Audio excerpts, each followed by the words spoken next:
Lecture 41। Page 1। यकृत, liver के अन्य कार्य। एक विषविषीकारक का कार्य। यकृत शरीर में प्रवेश कर चुके जहर की मात्रा को अवशोषित करता है और उसके प्रभाव को कम कर देता है। नोट: जब किसी व्यक्ति की मृत्यु जहर के प्रभाव से होती है तो पोस्टमार्टम के दौरान यकृत की ही जांच होती है। 2. ये शरीर में तापमान का संतुलन, जल संतुलन और अम्ल क्षार संतुलन बनाता है। 3. अधिक मात्रा का प्रोटीन यकृत के द्वारा यूरिया में बदला जाता है और यह विधि अर्निथीन चक्र कहलाती है। 4. अधिक मात्रा का ग्लूकोज यकृत की कोशिकाओं द्वारा ग्लाइकोजेन में बदल दिया जाता है। 5. अधिक मात्रा की वसा यकृत के द्वारा कोलेस्ट्रॉल में बदल दी जाती है। पेज 2। 6. यकृत विटामिन ए के संश्लेषण में भूमिका निभाता है। 7. यकृत में अधिक मात्रा के पोषक तत्वों का संग्रहण होता है। नोट: यकृत अधिक वसा के प्रभाव से प्रभावित होता है और MASLD रोग हो जाता है। यकृत पर शराब का प्रभाव सबसे ज़्यादा हो जाता है और कोशिकाएं खराब होने लगती हैं, जिसे यकृत सिरोसिस कहा जाता है। पीलिया और हेपेटाइटिस A, B, C आदि के दौरान यकृत ही सबसे ज़्यादा प्रभावित होता है। अग्नाशय, पैंक्रियस। अग्नाशय शरीर की दूसरी सबसे बड़ी ग्रंथि है जिसे एकमात्र मिश्रित ग्रंथि की संज्ञा दी जाती है। यह आमाशय के पीछे उपस्थित होती है। पेज 3। अग्नाशय डायग्राम का विवरण।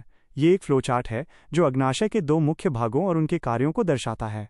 बहिस्रावी ग्रंथि 99%, ये एंजाइम का स्रावण करती है। अंतःस्रावी ग्रंथि 1%, ये हार्मोन का स्रावण करती है। अग्नाशय बहिस्रावी ग्रंथि के रूप में इस दौरान अग्नाशयी रस का उत्पादन होता है, जो कि कायम चाइम के पाचन में मुख्य भूमिका निभाता है। अग्नाशयी रस का रासायनिक संगठन: एक लाइपेज एंजाइम वसा का पाचन।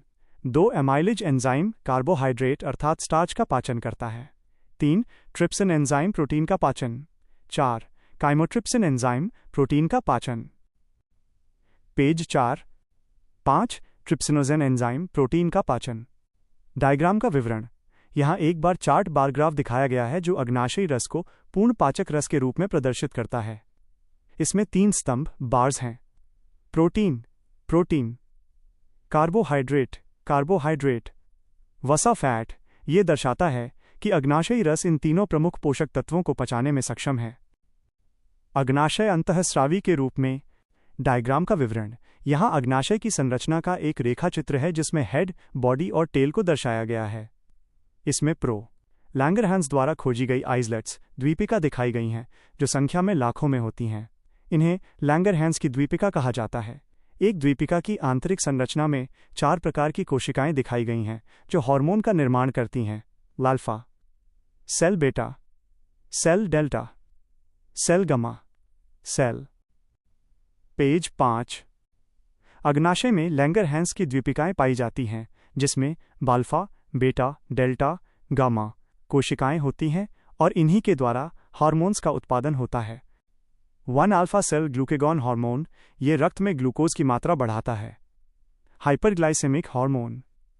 2 बेटा सेल इंसुलिन हार्मोन, ये रक्त में ग्लूकोज की मात्रा को विनियमित करता है, अर्थात उच्च रक्त शर्करा को नियंत्रित करना और मधुमेह से बचाना। 3 delta cell somatostatin hormone, alpha और बीटा सेल को नियंत्रित करना। पाचन क्रिया की स्वांगीकरण व्यवस्था को बेहतर करना। नोट: बेटा कोशिका के खराब होने पर टाइप 1 व टाइप 2 मधुमेह हो जाता है। कई बार अग्नाशय के एंजाइम अग्नाशय के अंदर ही सक्रिय हो जाते हैं तथा ये अग्नाशय को ही पचाने लगते हैं, जिससे अग्नाशय में सूजन हो जाती है और इसे अग्नाशयी शोथ पैंक्रियाटाइटिस कहा जाता है। पेज 6। अग्नाशय में पुनर्निर्माण की क्षमता होती है। इसका दान करना जीवित रहते हुए भी संभव है। छोटी आंत 5 से 7 मीटर लंबी होती है। छोटी आंत में ही भोजन का सर्वाधिक और अंतिम पाचन होता है और यहीं पर पोषण तत्वों का अवशोषण और स्वांगीकरण भी होता है। छोटी आंत 3 भागों में विभाजित होती है। डायग्राम का विवरण। छोटी आंत के शुरुआती हिस्से का चित्र है जहां ऊपर से कायम चाइम प्रवेश कर रहा है। शुरुआती मुड़े हुए भाग को डुडेनम कहा गया है। वहां आंत्र ग्रंथि की स्थिति दर्शाई गई है। एक डुडेनम 25 सेंटीमीटर लंबी। यह छोटी आंत का सबसे छोटा भाग है तथा यहीं पर भोजन पूरी तरह से पच जाता है और दूध के समान पतला हो जाता है। इसे भोजन का पायसीकरण कहा जाता है। डुडेनम में मौजूद कायम का 3 रूप में पाचन होता है। पेज 7।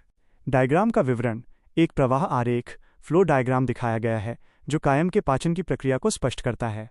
यकृत व पित्ताशय से पित्त रस आता है, वसा का पाचन। अग्नाशय से अग्नाशयी रस आता है, वसा प्रोटीन कार्बोहाइड्रेट का पाचन। आंत्र ग्रंथि से आंत्र रस आता है, केवल कार्बोहाइड्रेट का पाचन। तीनों के प्रभाव से कायम दूध के समान पतला व पूर्ण पाचक पायसीकरण हो जाता है। आंत्र रस का रासायनिक संगठन: एक सुक्रोज एंजाइम सुक्रोज को ग्लूकोज व फ्रक्टोज में बदलता है। 2 मॉल्टेज एंजाइम मॉल्टोज को ग्लूकोज जोड़ ग्लूकोज में बदलना। 3 लैक्टेज एंजाइम लैक्टोज को ग्लूकोज जोड़ गैलेक्टोज में बदलना। 4 पेप्टोज एंजाइम पेप्टोन्स को सरल शर्करा में बदलना। पेज 8। 5 न्यूक्लियोटाइडेज एंजाइम डीएनए और आरएनए को न्यूक्लिक अम्ल में बदलना। 2 जेजुनम 2.5 से 3.0 मीटर लंबा।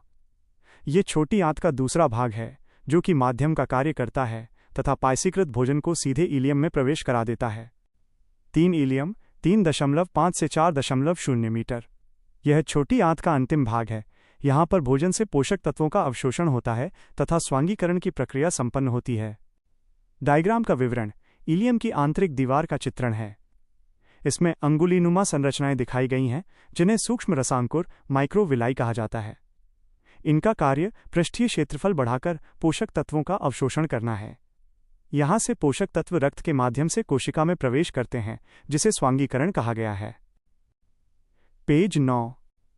नोट: स्वांगीकरण पाचन प्रक्रिया की अंतिम प्रक्रिया है जहां अवशोषित पोषक तत्व रक्त के माध्यम से कोशिका में प्रवेश कर जाते हैं और इस तरह शरीर की वृद्धि और विकास की प्रक्रिया आगे बढ़ती है।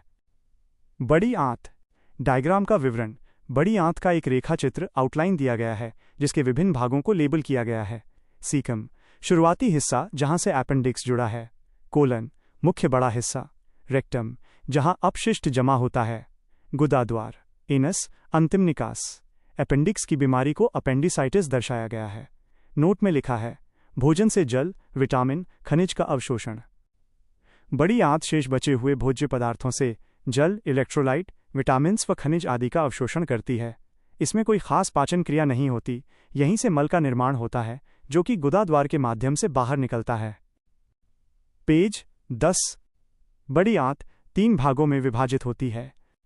एक सिकम, यहाँ सूक्ष्म जीव अर्थात बैक्टीरिया आदि पाए जाते हैं जो विटामिन्स के अवशोषण में मदद करते हैं। नोट: वर्तमान में सिकम के द्वारा सेलुलोज का पाचन नहीं होता। सिकम का निचला हिस्सा अपेंडिक्स होता है जो अब अवशेषी अंग बन गया है। इसमें संक्रमण होने पर अपेंडिसाइटिस नामक रोग हो जाता है। 2 कॉलन यहाँ से जल और खनिज आदि का अवशोषण होता है और भोजन अब मल में बदल जाता है और अर्ध ठोस हो जाता है। 3 रेक्टम यहीं पर मल एकत्रित होता है और निश्चित समय बाद स्फिंक्टर पेशियों ऐच्छिक व अनैच्छिक के द्वारा मल बाहर आ जाता है। नोट: इलियोकैकल वाल्व मल को निचली दिशा में धकेलता है और छोटी आंत में वापस जाने से रोकता है। पेज 11। नोट: अनियंत्रित जीवन शैली और गलत खानपान बड़ी आंत में कब्ज उत्पन्न करता है और यही आगे चलकर बवासीर या पाइल्स के रूप में बदल जाता है। मानव मल में 50% से 60% जल होता है तथा इंडोल, स्कैटोल और हाइड्रोजन सल्फाइड ऑफ H_2S रसायन के कारण मानव मल में गंध आती है। मानव मल में स्टेरोबिलिन नामक रंजक पिगमेंट पाया जाता है जिससे मल का रंग हल्का भूरा होता है और ये एक स्वस्थ संकेत है।